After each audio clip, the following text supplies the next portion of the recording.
আপনার রাতের ঘুম হারাম করে দেবো যদি একটা আইএসএফ কোনো প্রকৃত ঘর পাওয়া মানুষকে ঘর কাটায়, হোক সে আইএসএফ, হোক টিএমসি, হোক সিপিএম। ওনাকে একটা কথা বলবো, ভাঙড় নিয়ে তো ভাবতে হবে না। আপনি আমার ক্যানে হাত মিলে বিজেপি এবং টিএমসি দুই ফুলকে গঙ্গাতে ছুড়ে ফেলে দেওয়ার জন্য একসঙ্গে খাটতে হবে, লাভ হবে না। ব্যাঙের ছাতার মতো অনেক রাজনীতি আছে, বিভিন্ন দল আছে, তাদেরকে আর একসাথে আসা না যায়। গোবরের মধ্যে সোজা খুঁজি আর আপনার ওই গরুর দুধের মধ্যে সোনা খুঁজি, তাহলে আমাদের ভারতবর্ষে এখন এই জায়গায় চোর জিতবে আবার একবার। মানুষ মনে করে আবার সেই চোরের হাতে বাংলাকে দেবে। বলতে চায় নাটক করে লাভ হবে না বাবা, 26-এর ফল ভোগ করতে হয়। মানুষ দিতে দিক, কেন্দ্র বাহিনী দিয়ে নাকি ভোট করবে শুনছি, ভোটটা শুধু দিতে দিক, তারপরে সেই ভোটকে আগলে রাখতে হবে না পাঁজা বেঁধে রাখতে হবে সেটা আমরা জানি। আপনারা দেখছেন D9 বাংলা আর আমি আনসার আলী। এই মুহূর্তে আপনাদের কাছে যে খবরটা নিয়ে আসবো সেটা হচ্ছে ভাঙড় আছে ভাঙড়েতে। গত কয়েকদিন আগে আপনারা দেখেছেন 21শে জানুয়ারি কলকাতায় মহাসমাবেশ, সেখানে লোকের উপচে পড়া ভিড়। আর কয়েক মাস পরেই ভোট, এই ভোট উপলক্ষে করেই আবার শওকত মোল্লা বোমা দেখেছেন। কি না, আইএসএফ করলে তাদেরকে আবার যোজনার কোনো রকমের ঘর দেওয়া হবে না। তাহলে কি আবার সেই ভাঙড় আবার রাজনীতির কেন্দ্রবিন্দু হতে চলেছে? এই মুহূর্তে আমরা কথা বলবো উত্তর 24 পরগনার দেগঙ্গা বিধানসভা নিয়ে। দেগঙ্গা বিধানসভার লড়াইকু নেতা ওজিউদ্দিন আখতারি এই শওকত মোল্লার বিতর্কিত মন্তব্য সম্পর্কে কি বলতে চাচ্ছেন এবং সম্প্রতি ঘটে যাওয়া মহাজোট নিয়ে যে হুমায়ুন কবির ভাইজানের শর্ত মেনে নিয়েছেন এবং প্রকাশ্যে তিনি ক্ষমা চেয়ে নিয়েছেন, জোটের বিষয়ে এবং শওকত মোল্লার বিষয়ে তিনি কি মন্তব্য করেছেন দেখুন সেই ভিডিও। ভোট আসতেই তৃণমূলীরা নতুন খেলা চালু করেছেন। শওকত মোল্লা ভাঙড়ে আইএসএফকে যারা করে তাদেরকে প্রকাশ্যে হুমকি দিচ্ছেন, যারা আইএসএফ করে তারা ঘর পাবে না, আবাস যোজনার ঘর পাবে না। কি বলবেন এ বিষয়ে? দেখুন, প্রথম কথা, ও তো নটোরিয়াস ক্রিমিনাল। আর ভোট আসলে ওদের মাথা কাজ করে, ওরা বুঝে গেছে বাংলার মানুষ ওদেরকে এবার ছুঁড়ে গঙ্গা নদীতে ফেলে দেবে ও বিসর্জন দেবে। তার ভয়ে কি করবে, সাধারণ মানুষকে যাতে আইএসএফকে ভোট না দেয় তার আগে থেকে ভয় দেখাচ্ছে। কিন্তু একটা জিনিস শওকত মোল্লাকে জেনে রাখা উচিত, বাংলার যে আবাস যোজনা ঘর, ওরা মাননীয় তার ঘর থেকে দেন না, বা শওকত মোল্লার বাপের টাকা নয়, জনগণের ট্যাক্সের টাকা থেকে ঘরের টাকা এবং সরকারি প্রকল্প, এর অধিকার সকলেই। শওকত মোল্লা যদি মনে করে যারা আইএসএফ করে তাদেরকে ঘরের নাম কেটে দেওয়া হবে, আপনাকে সতর্কতার সঙ্গে বলে দিচ্ছি, আপনার রাতের ঘুম হারাম করে দেবো যদি একটা আইএসএফ কোনো প্রকৃত ঘর পাওয়া মানুষকে ঘর কাটায়, হোক সে আইএসএফ, হোক টিএমসি, হোক সিপিএম, হোক বিজেপি। প্রকৃত যারা ঘর পাওয়ার যোগ্য দাবিদার তাদের যদি ঘর থেকে নাম কাটা হয়, আপনার কিন্তু জেলের ভাত আমরা খাইয়ে তবে ছাড়বো। শহীদ মিনারে এত লোকের সমাগম হয়েছে, হারের আশঙ্কা মাথায় ঘুরছে বলে এমনটা কি শওকত মোল্লা মনে করছেন? কি ভাবছেন? দেখুন, শওকত মোল্লা জানে ভাঙড়ের মাটি আইএসএফের ঘাঁটি, বর্তমান বাংলার মাটি আইএসএফের ঘাঁটি। সুতরাং শওকত মোল্লা ঘুম হারাম হয়ে গেছে, উনি ওখানকার পর্যবেক্ষণের দায়িত্বে আছেন। কিন্তু শওকত মোল্লাকে একটা কথা বলবো, ভাঙড় নিয়ে তো ভাবতে হবে না। আপনি আমার ক্যানিং নিয়ে ভাবুন, আপনার ক্যানিংটা হাতছাড়া হবে। আগে আপনি ভাবুন আপনার ঘরটা নিয়ে, পরে অন্যের ঘর ভাববেন। হুমায়ুন কবির নতুন দল করেছেন, এ প্রসঙ্গে ছোট ভাইজান এর আগে বহুতবারই মন্তব্য করেছিলেন। তার বিতর্কিত মন্তব্য ছিল জাতি একটা সম্প্রদায়কে নিয়ে। ছোট ভাইজান বলেছিল ওই বক্তব্য তিনি যদি উইথড্র করে নেয় তাহলে তিনি জোটের ভাবনা ভাববেন। গত পরশু হুমায়ুন কবির বার্তাটি তুলে নিয়েছেন বা সাধারণ মানুষের কাছে ক্ষমা চেয়েছেন। তাহলে কি হুমায়ুন কবির জোটে আসছে? কি বলবেন? দেখুন, ভাইজান প্রথম থেকে তিনি দলমত নির্বিশেষে রাজনীতি করেন, সংবিধানকে প্রাধান্যতা দিয়ে। তাই তিনি বারবার বলেছিলেন যতক্ষণ না এই ধরনের সাম্প্রদায়িক উস্কানিমূলক যে বক্তব্য আছে সেই বক্তব্য না উনি প্রত্যাহার করবেন ততক্ষণ কোনো আলোচনায় বসবেন না।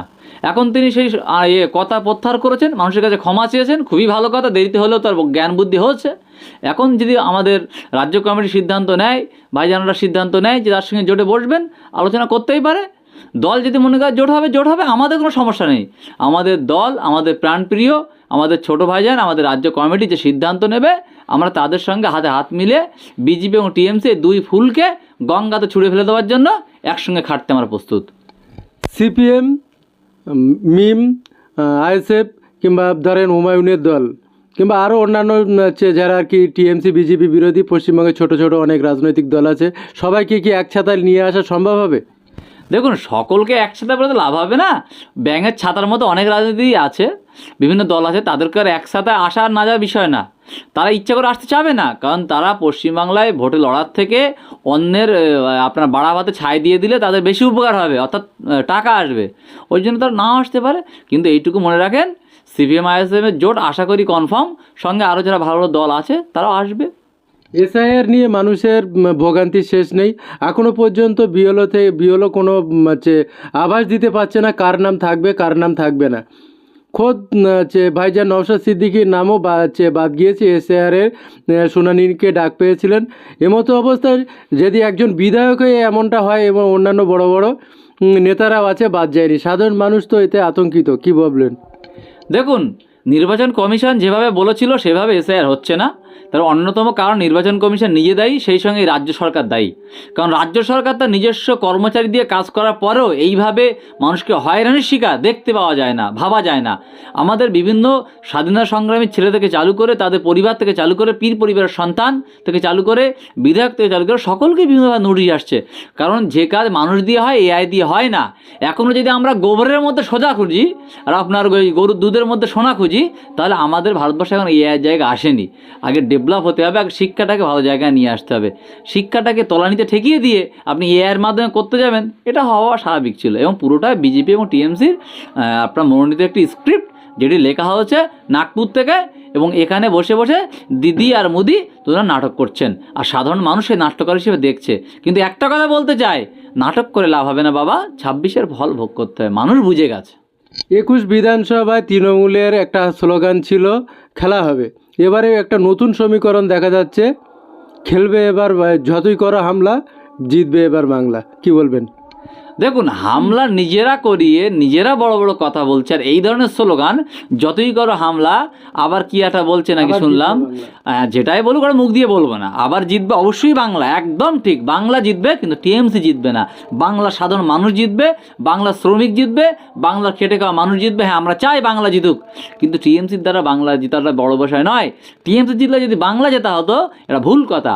হ্যাঁ, টিএমসি জিতলে চোর জিতবে আবার একবার, মানুষ মনে করে আবার সেই চোরের হাতে বাংলাকে দেবে, কোনো সমস্যা নেই। কিন্তু আমরা একটা কথা বলতে চাই, আপনারা বলছেন না যতই করো হামলা আবার জিতবে বাংলা, আর আমরা একটা কথা বলতে চাই, যতই করো হামলা আবার বাড়বে আমরা, আবারও বাড়বো আমরা।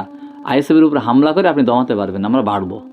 তৃণমূলের অন্দরের খবর, ওরা মনে মনে ভয় পেয়ে যাচ্ছে যে এবার হয়তো বিজেপি এসআইআর নিয়ে যেভাবে করছে তৃণমূল পর্যন্ত বীতশ্রদ্ধা, এমনটাই খবর। তৃণমূলের অন্দরের খবর মনে করছে যেভাবেই ওরা এবারে বিজেপি ক্ষমতায় আসতে চাইছে।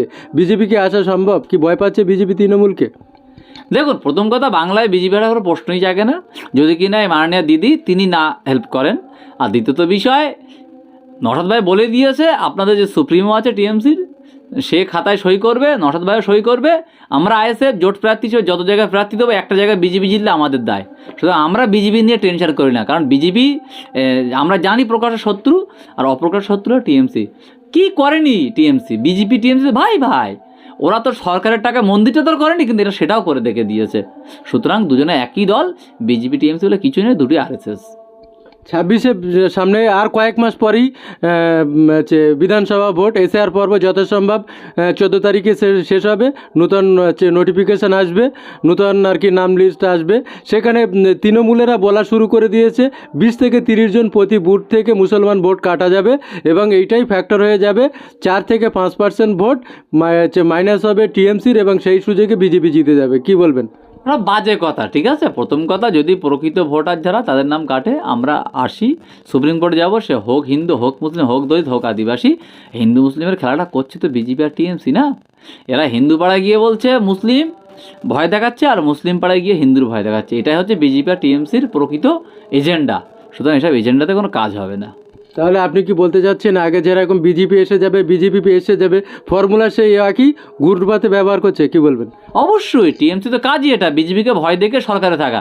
কিন্তু বিজেপি আর টিএমসি একই, মানুষের বুঝে গেছে, ওই ভয় এবার দেখাতে পারবেন না। আজকে প্রায় এতটা বছর না একটা কলকারখানা, না একটা স্কুল, না একটা কলেজ, এসব ক্ষমতা হয়নি। সুতরাং বিজেপির ভয় দেখে লাভ হবে না।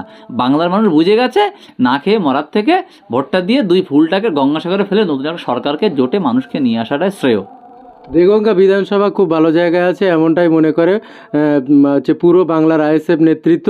তো দেগঙ্গা থেকে আইএসএফ বেরোবে, কতটুকু আশাবাদী, কেমন প্রার্থী হতে পারে, কি বলবেন? দেখুন, আমরা দেগঙ্গা যারা নেতৃত্ব আমরা আশাবাদী, কারণ মানুষ যদি আমাদের যেভাবে সাড়া দিচ্ছেন, ঠিক এই সাড়ার পরে যদি আমাদের ভোটটা দিতে দেয়, তাহলে আমরা আশাবাদী। মানুষকে ভোটটা দিতে দেখ না, তারপরে বুঝতে পারবেন দেগঙ্গাতে কী হবে। ভোটের লাইনে হয়তো ভোট দিল, কিন্তু ভোট পরবর্তী যে সমস্যাগুলো তৈরি হয় বিগত ভোটগুলোতে দেখা দিয়েছে, সেভাবে আপনারা কি ভোট কি সংরক্ষণে রাখার কোনো রকম ব্যবস্থা বা পরিকল্পনা নিয়েছেন? টিম রেডি আছে, মানুষকে ভোটটা দিতে দিক। কেন্দ্র বাহিনী দিয়ে নাকি ভোট করবে শুনছি, ভোটটা শুধু দিতে দিক, তারপরে সেই ভোটকে আগলে রাখতে হবে না পাঁজা বেঁধে রাখতে হবে সেটা আমরা জানি।